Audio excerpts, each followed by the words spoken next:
Greetings, my friend. You are more than welcome to my humble abode. Today, I have planned something rather exquisite for you. Today, we are going on a journey to a land unlived but not unimagined, for this is the true plane of adventure for all those with a heart of passion for the journey. This will be a plane where dragons soar the skies, where magic emits from the palm of your hand like nothing, and where creatures are abundant and all around you. So what do you say? Shall we go? Who took down the blinds? Hello, comrade. You again. Why is it that you always ruin everything when I'm supposed to be working? We're not ruining, we're helping. We hide your stuff. Like green little fairies. Evil fairies. Then why do you sit in the dark and do it? And why do you have 50 chins? And why haven't you showered for 13 days? And where did you get your girly hands from? Your mom. None of your questions matter because I will not answer them anyway. Get out of my sight! Then what are we supposed to do? Well, I don't know, do I? Go and ruin someone else's day instead. That's a great idea. Come on, Skulky. We got some fresh lives we gotta go ruin. This bag of potatoes is done. Let's go kick in Legobski's door. He owes me money. Loser.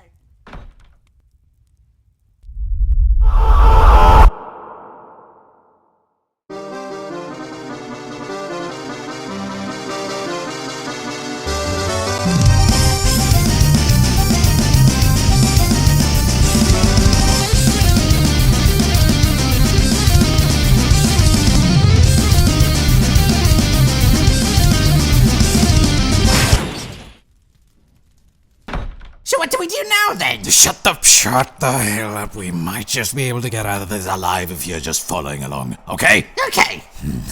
Hello there, Freeman here, and welcome back to another episode here at the channel. Although this, as you can tell, is something entirely different.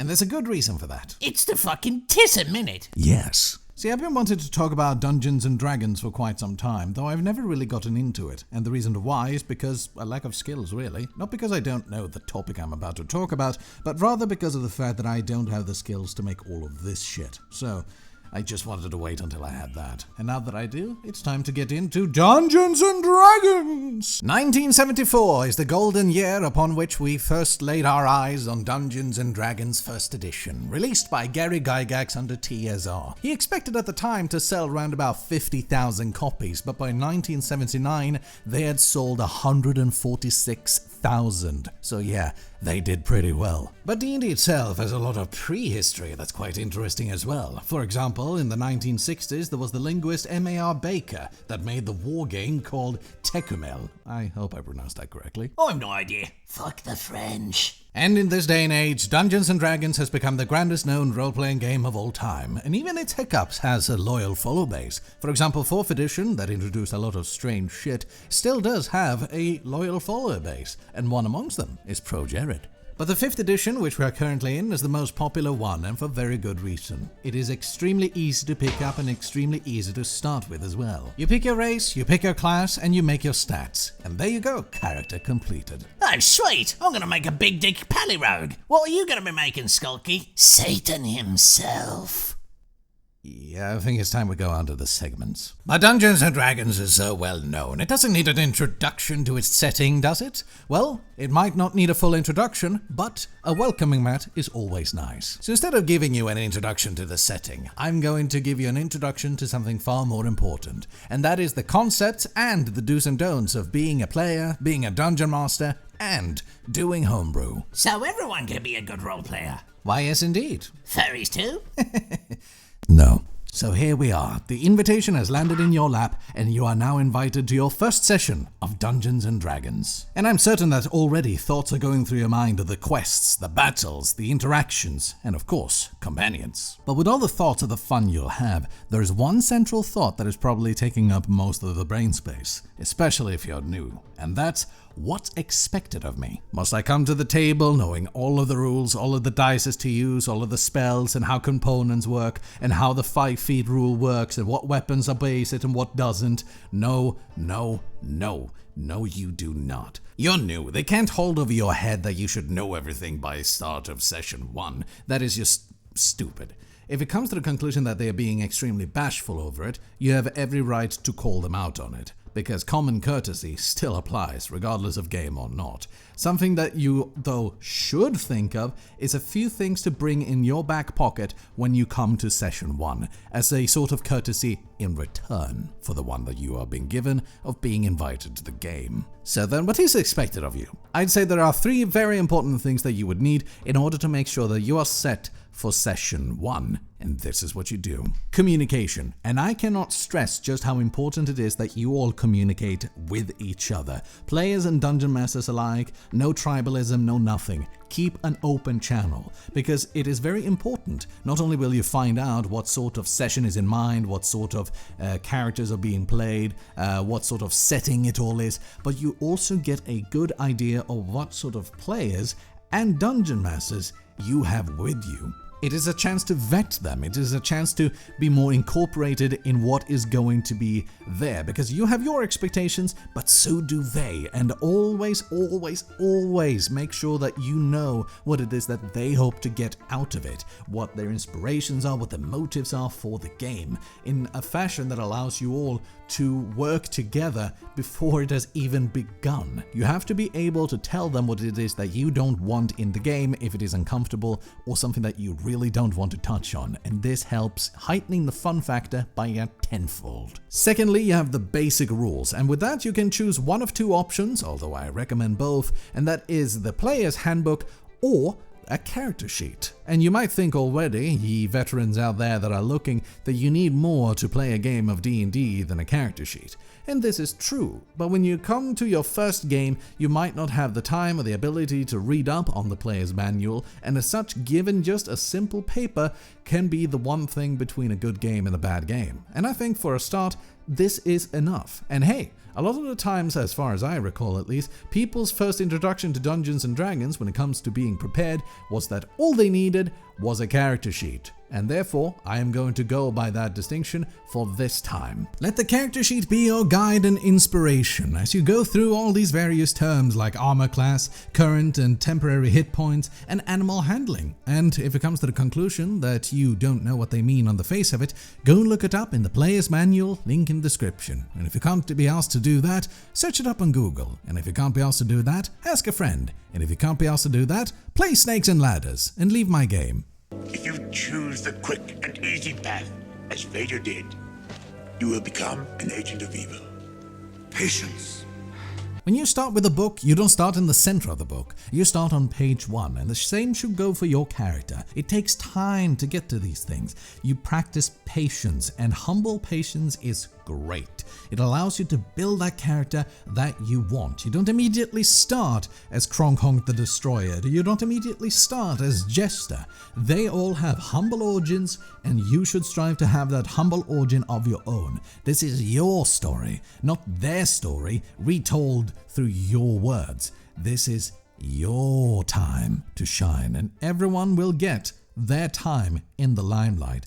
Patience is key. And if you don't trust me, take Mimir's word for it. To truly embrace your purpose and the patience and sacrifice it demands is to ensure your day will come. Ah, I love that severed head. Hey, do you think Kratos ever got any of that severed head action? For the love of God, shut the fuck up. Next up, we have some of the do's and don'ts of being a player, and what you just heard was some of the don'ts. Don't king shame me! I will when you give me every legitimate reason to do so. Where was I? Oh yes, sorry. Having what you need to run the game physically is not going to be enough to make sure that the game is actually going to be good. You can have every book, every picture, every reference, every sound effect, every piece of music that you could ever possibly need or want for your game, but it is not going to do shit if other people and or you are going to be shit as well in the game. And this is not at all a dunk on whether you are good or bad at the game in terms of rules or spells or builds or whatnot. This is purely got to do with courtesy as a player, because you can be an expert at the system, but you can be the worst player to play with. on the same time. And now we're gonna go over the do's and don'ts of being a player. Although in this sense, I'm going to rename it to the don'ts and do's, because I'm going to give you an example of what not to do and then what you can do in order to mediate the situation. So let's get into a few of those. Number 1, playing an OC, persona, or stolen character. When you come into the game for the first time, you might already come in with a pre-existing character. A character that you have made for another medium, maybe you have made it for a fandom, or maybe you haven't made it at all and you've just taken it from somewhere because you like the look of it. On its own, it can be fine, but you also have to understand that empathizing with such a character is really difficult if your first character is essentially, I'm a dark guy with a dark brooding past that has a dark past with dark futures ahead of me. My cloak is made of shadows and I have nothing but dark eyes and I have no emotions and care for nothing and nobody. No, I don't know what sex is. and that's bad, but you could also just as easily be, Well, Mr. Freeman, I would like to join your campaign because I want to be there and I want to destroy the dragon with my giant cock! or lastly, you could just be. See what I mean? Having a character you can empathize and connect with is good. It's a good quality to have because it means you can get invested. But always remember, they're going to be subjected to the same types of rules and regulations as every other player at the table. No special privileges, nothing. They're going to be just as much in it as the others, meaning that if you do something really stupid, they are going to be reacted to accordingly. If you'd like a good vetting process for your character, whether you're uncertain or not, here's what I think you can check in order to make sure that it works. 1. Could it be a product of the world that the DM has set up? 2. Can they work within the party to enough of a degree that it doesn't outright and immediately fuck them over? 3. Could they work in such a fashion that you, as a player, are capable of seeing them fail and seeing them die, potentially? Because that's also an outcome in the world of Dungeons & Dragons. Destructive roleplay and careless acting.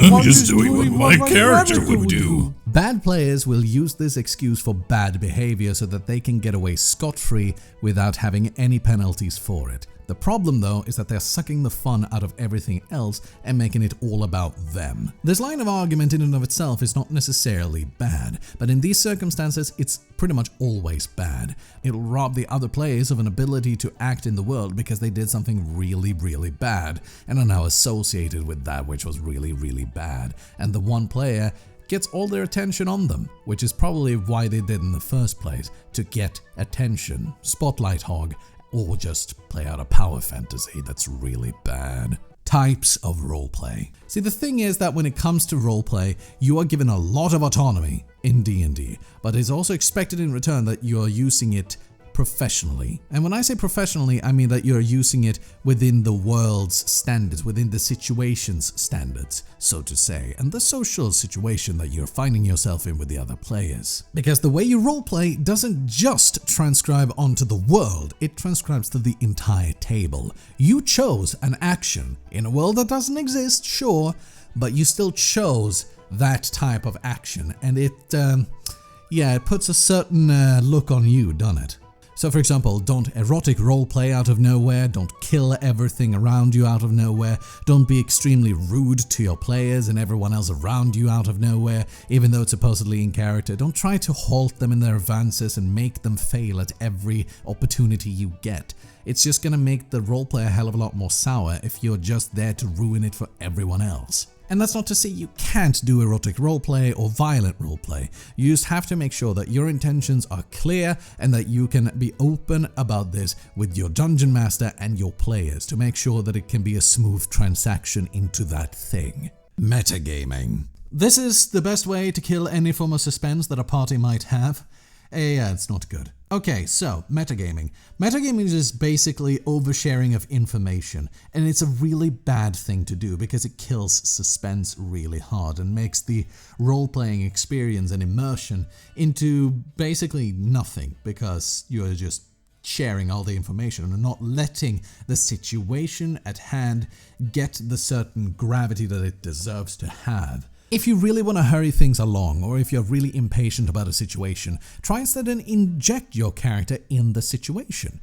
Try to ask for an opportunity to comment on the situation. Let your character speak for the current situation that they're in and say what they want to say about what it is that they believe or what they see before them. Kind of like Gandalf in the Balrog when that happened. But again, ask in an opportune time whether this is something you're allowed to do. You should be allowed to do it, but, within reason. And there were some of the don'ts and do's as a player, and I think you can take it with you what to do in the future when it comes to these sort of situations, whether you be the one to encounter it or you the one who does it. And that will be me for this time. Thank you everyone so much for watching. I hope that with this you have gotten some good starting tips on how to get your foot in the foray of Dungeons and Dragons. I hope to see you next time.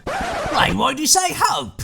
Because thanks to you, we have forces of order and forces of chaos at our door that have joined forces for the sake of killing us only. And it's all your fault. Well, you told us to go and ruin someone else's day. So we went to ruin everyone's day. Why do I have a feeling that this is going to be a horrible future? Deadly Adventures!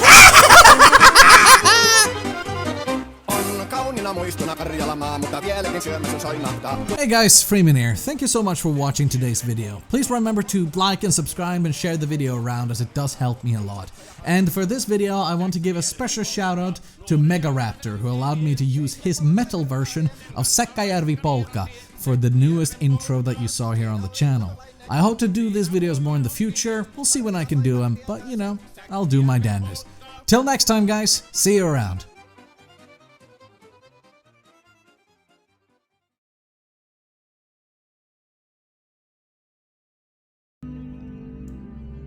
So Angelica comes close and she takes up a small rock. We're gonna roll to hit. +5, yeah, she hits. Angelica tosses a stone up to the 3rd floor. You can hear it. Just nails biscuitry in that fucking face. Oh. I'll walk to the edge, peer over. She looks up and she sees a visage of sorts looking down. Key? Shut up, bitch! John Tot! You just hear Biscuitry Yell that. Biscuit as you reach out your fucking as you look over this railing, Biscuitrin screams that. And she that's not just me laughing, my Anne is actually laughing as well. And Angelica is just like looking up horrified, is like thinks that thought that this was a prank by Mayanne and Biscuitry. You guys are the worst! Where's Key Dove? She's fine. She's sleeping. Oh, it's almost! Now fuck off!